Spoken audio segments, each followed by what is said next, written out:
Hello everyone, कैसे हैं आप सब। मैं हूं आपके एजुकेटर नेहा सैनी।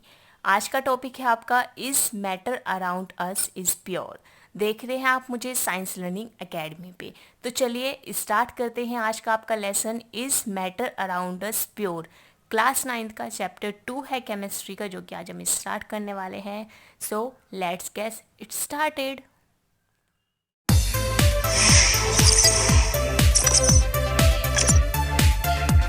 सब्सक्राइब कर दे। ये स्टार्ट करते हैं आज का आपका lesson is matter around us is pure. देखो, इसका पूरा चैप्टर का कॉन्सेप्ट है कि जो आपका मैटर है, जो कि हम पढ़ चुके हैं इस चैप्टर 1 के अंदर, कि वो प्योर है, इम्प्योर है, क्या है, हमारे चारों तरफ जो मैटर है वो क्या है, किस चीज़ से मिलकर बना हुआ है। ठीक है, यानी कि वो प्योर है या इम्प्योर है, इस बेसिस पे पूरा आपका ये कॉन्सेप्ट है। तो चलिए सबसे पहले हम जान लेते हैं व्हाट इज़ मैटर। देखो बच्चों, मैटर क्या होता है। Matter anything which has mass and occupy space, यानी कि कोई भी ऐसा आपका सब्सटेंस जिसके पास मास हो और वो ऑक्यूपाई करे स्पेस, वो क्या है, मैटर है। और ये मैटर किससे मिलके बना हुआ है, small small tiny tiny particles, जिनको हम एटम्स या मोलिक्यूल्स बोलते हैं। ठीक है, आपके जो एटम हो, आपका जो मैटर है वो किस किस चीज़ से मिलके बना हुआ है, एटम या फिर मोलिक्यूल से, यानी कि टाइनी टाइनी पार्टिकल्स, जिनको हम मेजरली कंसिडर करते हैं एटम्स एंड मॉलिक्यूल्स। इन सब चीज़ों से मिलके बना हुआ है आपका क्या, मैटर। ठीक है, अब मैटर की प्रॉपर्टी क्या है कि मास होना चाहिए और वो ऑक्यूपाई करना चाहिए स्पेस, उसको हम बोलते हैं मैटर। जैसे कि आपके एग्जांपल्स भी थे सॉलिड, लिक्विड एंड गैस। ठीक है, solid, liquid and gas, 3 state के अंदर आपका मैटर जो है वो एग्जिस्ट करता है। वैसे मेजरली 5 स्टेट आ चुकी हैं, जिसमें प्लाज्मा स्टेट को भी हम कंसिडर करते हैं, लेकिन अभी के लिए आपका इतना ही काफ़ी है सॉलिड, लिक्विड और गैस मैटर के लिए। ठीक है, तो चलिए स्टार्ट करते हैं अब अपने मेन टॉपिक पे। अब हम बात करते हैं टाइप्स ऑफ मैटर। हमें अब जब मैटर का पता लगाना है कि जो मैटर है वो प्योर है, इम्प्योर है, तो इसी बेसिस पे कंसिडर किया गया है मैटर को 2 हाफ्स में। चलिए बात करते हैं टाइप्स ऑफ मैटर की। टाइप्स ऑफ मैटर को 2 हाफ्स के अंदर डिवाइड किया गया है, प्योर एंड इम्प्योर। आपने प्योर वर्ड बहुत ज़्यादा सुना होगा। जब भी आप किसी शॉप पे जाते हो तो कोई भी जो शॉपकीपर है वो क्या बोलते हैं कि मैम ये चीज़ प्योर है, सर ये चीज़ प्योर है, ठीक है, इसको आप ले लीजिए, ये प्रोडक्ट इतना अच्छा है, ये प्योर प्रोडक्ट जो है वो 100% प्योर है। इस तरह से जो अपना सामान है वो बेचते हैं। ठीक है, तो प्योर का मतलब क्या होता है कि उसके अंदर सिर्फ और सिर्फ एक ही तरह के एटम्स या मॉलिक्यूल्स प्रेजेंट है। ठीक है, वो चीज़ क्या होगी, प्योर होगी। अब जैसे दूध का पैकेट है, दूध के पैकेट के अंदर सिर्फ दूध है। ठीक है, वैसे तो उसके अंदर बहुत सारे कंपोनेंट्स है दूध के अंदर, लेकिन अभी हम ऐसी ही एक जनरलाइजेशन पे अगर बात करें, दूध के पैकेट के अंदर सिर्फ क्या है, दूध है। ठीक है, तो वो क्या हो गया, आपका प्योर चीज़ होगी। अब आप मैगी का पैकेट ले लो, मैगी के पैकेट में मैगी भी आती है। ठीक है, वो जो नूडल्स हैं वे हैं, उसके साथ साथ उसके मसाले वाला पैकेट है। ठीक है, तो 2 चीज़ उसके अंदर होगी, यानी कि एक से ज़्यादा काइंड ऑफ एटम्स और मॉलिक्यूल्स उसके अंदर है, तो वो क्या हो गया, इम्प्योर सब्सटेंस हो गया। हम एक जनरलाइजेशन कॉन्सेप्ट को समझने के लिए इन सब एग्जाम्पल्स का इस्तेमाल कर रहे हैं, इनको आपका एग्जाम में लिखने की ज़रूरत नहीं है। ओके, सो प्योर कौन से सब्सटेंसेस हो गए, pure are those substances which contain only one kind of atom और मॉलिक्यूल। ओके, देन इम्प्योर क्या होंगे कि जिनके अंदर एक से ज़्यादा so impure are those kind of substances which contain 2 और मोर सब्सटेंसेस या 2 और मोर एटम्स और मॉलिक्यूल्स, यानी कि 2 या 2 से ज़्यादा जो एटम्स और मॉलिक्यूल्स को कंसिडर करते हैं, वो क्या है, आपके इम्प्योर सब्सटेंसेस हैं, और उनको हम क्या बोलते हैं, मिक्सचर भी बोलते हैं। जैसे कि आपकी मिक्स वेज आपने सुनी होगी। ठीक है, उसके अंदर बहुत सारी वेजिटेबल्स हम कट करके डालते हैं, तो वो क्या है, मिक्सचर है, बहुत सारी वेजिटेबल्स का मिक्सचर है। ठीक है, अब जो आप नॉर्मल जो सब्जी है, ठीक है, उसके अंदर क्या है, मान लो आप आलू की सब्जी बना रहे हो, सिर्फ आलू है। ठीक है, उसके अंदर और कोई वेजिटेबल नहीं है, टमाटर और प्याज उनको अभी अलग रख दीजिए। ठीक है, लेकिन अगर मिक्स वेज की हम बात करें तो उसके अंदर आलू है, गोभी है, बीन्स है, ये सब क्या है, तो मिक्सचर हो गया, तो वो क्या हो गया, आपके इम्प्योर सब्सटेंसेस के अंदर कंसिडर की जाएगी। ठीक है, अब प्योर सब्सटेंस भी 2 तरह के होते हैं, एलिमेंट्स एंड कंपाउंड्स, और इम्प्योर भी क्या होते हैं, होमोजीनियस एंड हेटरोजीनियस मिक्सचर्स के अंदर डिवाइड किए गए हैं। इम्प्योर को हम मेनली मिक्सचर्स भी बोल देते हैं। ठीक है, और जो मिक्सचर वर्ड है ये 2 हाफ्स के अंदर डिवाइडेड है, homogeneous and heterogeneous mixture. Homogeneous mixture यानी कि एक ही तरह के कंपाउंड्स इसके अंदर आपको देखने के लिए मिलेंगे। ठीक है, हेटरोजीनियस मिक्सचर की उसके अंदर बहुत तरह के कंपाउंड्स देखने के लिए मिलेंगे। मान लो अब ये एग्जांपल ले लेते हैं हम, एयर का ही एग्जांपल ले लो। देखो एयर के अंदर कितनी सारी गैसेस हैं, ठीक है, तो वो क्या है, हेट्रोजीनियस मिक्सचर हो गया। होमोजीनियस मिक्सचर यानी कि एक ही तरह के इसके अंदर एटम्स एंड मॉलिक्यूल्स इसके अंदर प्रेजेंट होंगे, ठीक है। मान लो एग्जाम्पल ले लेते हैं, चलो शरबत का ही, आपने चीनी वाला घोल तो सुना ही होगा, ठीक है, जिसमें हम क्या करते हैं, वाटर के अंदर चीनी को घोल देते हैं। तो वो क्या है, एक तरह के ये सारे क्या है, जो शुगर है वो डिजोल्व हो रही है वाटर के अंदर, यानी कि सिर्फ एक तरह का मिक्सचर इसके अंदर प्रेजेंट है, तो उसको हम क्या बोल रहे हैं, होमोजीनियस मिक्सचर। हेटरोजीनियस मिक्सचर की डिफरेंट डिफरेंट तरह के कंपाउंड्स या एटम्स इसके अंदर हमने डाल दिए हैं, जिसकी वजह से क्या हो रहा है, यहाँ पे हेटरोजीनियस मिक्सचर वो बन के तैयार हो रहा है, ठीक है। इन सब चीज़ों को अभी हम बहुत अच्छे से पढ़ेंगे, सिर्फ एक जनरलाइजेशन आइडिया मैंने आपको दिया है। तो चलिए स्टार्ट करते हैं। आपका सबसे पहले हम पढ़ेंगे आज प्योर, जो कि एलिमेंट्स एंड कंपाउंड्स के अंदर डिवाइडेड है, ओके।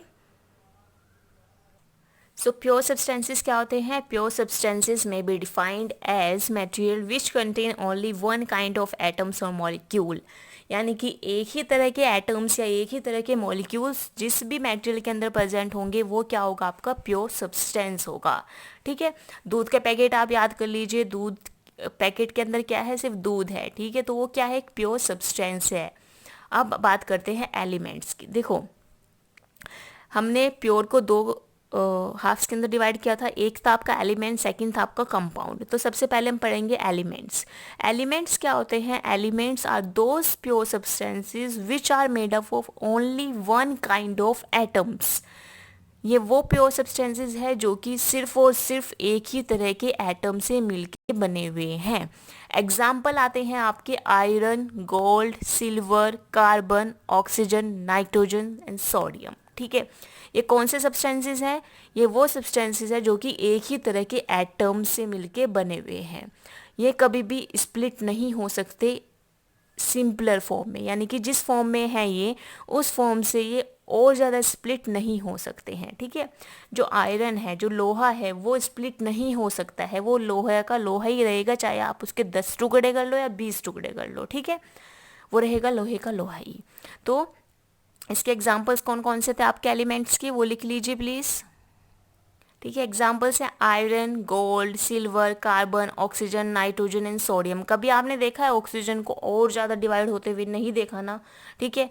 ये क्या है, आपकी एक प्योर फॉर्म ही है एटम्स की, जो कि मेनली कैटेगराइज की जाती हैं 3 फॉर्म्स के अंदर। जो ये एलिमेंट्स हैं ना, या ये भी कैटेगराइज होते हैं 3 फॉर्म्स के अंदर। कौन कौन सी फॉर्म होती है, मेटल्स, नॉन मेटल, ठीक है। फर्स्ट आता है metal, non metal and third one is metalloid, ठीक है। इन 3 फॉर्म्स के अंदर ये जो एलिमेंट्स हैं वो डिवाइड होते हैं। तो एलिमेंट्स क्या थे, element are those pure substances which are made up of only one kind of atoms, यानी कि एक ही तरह के एटम से जो मिलके बने हुए हैं वो क्या हैं, आपके एलिमेंट्स हैं, ठीक है। अब उन एलिमेंट्स के एग्जांपल्स कौन कौन से थे, आयरन हो गया, गोल्ड हो गया, carbon, oxygen, nitrogen and silver etcetera, okay. अब आपके एलिमेंट्स भी फर्दर डिवाइडेड हैं 3 कैटेगरीज के अंदर। कोई किस किस कैटेगरीज के अंदर डिवाइडेड है, metal, non metal and metalloids. Mainly जो है आपका कॉन्सेप्ट है, ये आपकी बुक के अंदर लास्ट में दे रखा है, जिसमें आपको प्योर जो सब्सटेंसेस हैं वो 2 हाफ्स के अंदर डिवाइडेड हैं, एलिमेंट्स एंड कंपाउंड्स, और वो एलिमेंट्स आपके डिवाइडेड हैं metal, non metal and metalloid के अंदर, ठीक है। तो हम अभी यहीं पे ये कॉन्सेप्ट अभी लेकर के चलेंगे, क्योंकि यहीं पे आपका ये समझना बहुत ज़्यादा ज़रूरी होगा। प्योर सब्सटेंस अभी आपका चल रहा है, ठीक है। तो एलिमेंट जैसे कि हम पढ़ चुके हैं, elements are those compound, those pure substances which are made up of only one kind of atoms, ठीक है। अब metal and non metal and metalloids क्या होते हैं, इनके बारे में अभी हम डिस्कस करेंगे, एक एक करके डिस्कस करेंगे। तो सबसे पहले हम इनके एग्जाम्पल्स देख लेते हैं। मेटल्स जो होते हैं, मेटल्स के एग्जाम्पल्स मेनली आपके आते हैं iron, copper, gold, sodium, silver, mercury, ठीक है। मेनली मेटल्स आपके जो होते हैं वो एलिमेंट्स होते हैं जो कि मेलेबल होते हैं, डक्टाइल होते हैं, कंडक्ट करते हैं हीट एंड इलेक्ट्रिसिटी को, ठीक है। वो सब क्या है, आपके मेटल्स हैं। तो इसके जो एग्जांपल्स हैं, सबसे पहले आता है आपके मेटल के अंदर एग्जांपल, इसके प्रॉपर्टीज़ अभी हम इसके बाद डिस्कस करेंगे, टेंशन लेने की बात नहीं है, ठीक है। इसमें एग्जांपल आएगा आपका iron, copper, gold, sodium, silver, mercury. ठीक है, अब आते हैं नॉन मेटल्स पे। नॉन मेटल्स जो मेनली होते हैं आपके, वो डल होते हैं, ठीक है, पुअर कंडक्टर्स होते हैं हीट एंड इलेक्ट्रिसिटी के। जैसे कि आपके एग्जांपल्स हैं carbon, oxygen, sulphur, nitrogen, oxygen, hydrogen. ठीक है, ये सब क्या हैं आपके नॉन मेटल्स के एग्जांपल्स हैं। थर्ड वन है आपका मेटेलॉइड्स। मेटेलॉइड्स जो होते हैं वो कंपाउंड, वो एलिमेंट्स हैं जिनके अंदर दोनों तरह की प्रॉपर्टीज़ हैं, यानी कि मेटल की प्रॉपर्टीज़ भी हैं और नॉन मेटल की प्रॉपर्टीज़ भी हैं। ठीक है, तो उन कंपाउंड, उन एलिमेंट्स को हम क्या बोलते हैं? मेटेलॉइड्स बोलते हैं। जैसे कि आपका बोरोन, सिलिकॉन एंड जर्मेनियम। ठीक है, अब हम एक एक करके इन तीनों की प्रॉपर्टीज़ पढ़ेंगे। एग्जांपल्स आपको समझ में आए कौन कौन से आपके मेटल होते हैं, कौन से नॉन मेटल होते हैं, कौन से मेटेलॉइड होते हैं। तो चलिए स्टार्ट करते हैं अब आपका metal, non metal and metalloids की प्रॉपर्टीज़ के बारे में। देखो, मेटल की फर्स्ट प्रॉपर्टी है कि दीज आर लस्ट्रस, यानी कि ये क्या करते हैं? शाइन करते हैं। ठीक है, जो मेटल्स होंगे वो क्या करेंगे? शाइन करेंगे। आपने गोल्ड देखा है, गोल्ड क्या करता है? शाइन करता है। ठीक है, तो ये क्या है, किसकी प्रॉपर्टी है? ये मेटल्स की प्रॉपर्टी है।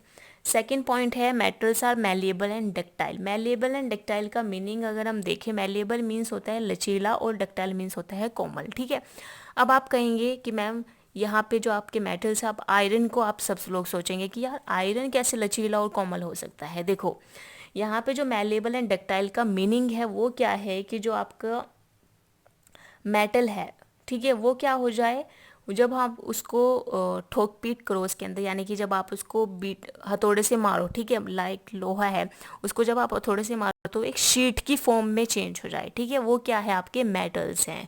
डक्टाइल का मीनिंग क्या होता है कि जब आप उसको पुल्ड करो तो वो एक वायर की फॉर्म में भी चेंज हो सके, यानी कि जो आपका वो एलिमेंट है वो वायर की फॉर्म में भी चेंज हो सके, वो शीट की फॉर्म में भी चेंज हो सके। ठीक है, वो क्या होंगे? आपके मेटल्स होंगे।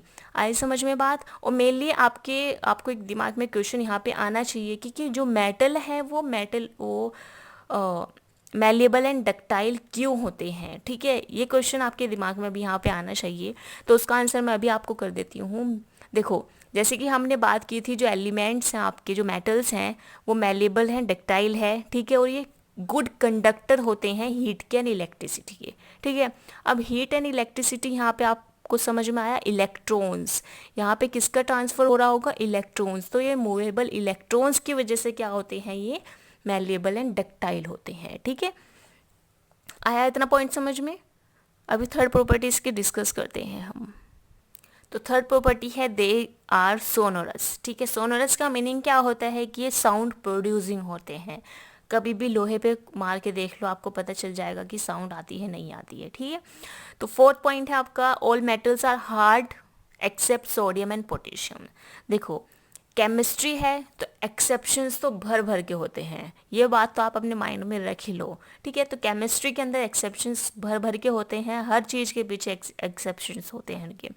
सो जो मेटल्स हैं वो मेनली हमने क्या डिस्कस किए थे कि जो मेटल है वो क्या होते हैं? हार्ड होते हैं, except sodium and potassium. Sodium and potassium को छोड़ के जितने भी मेटल्स हैं वो क्या है? हार्ड हैं। ठीक है, फिफ्थ प्रॉपर्टी है all metals are solids at room temperature except mercury. ठीक है, देखो जितने भी आपके मेटल्स हैं, जैसे कि हमने बात की है, मेटल्स जो होते हैं वो सॉलिड्स होते हैं रूम टेम्परेचर, लेकिन जो मरकरी है ये क्या एक्सेप्शन है इसके अंदर, जो कि लिक्विड फॉर्म के अंदर पाया जाता है।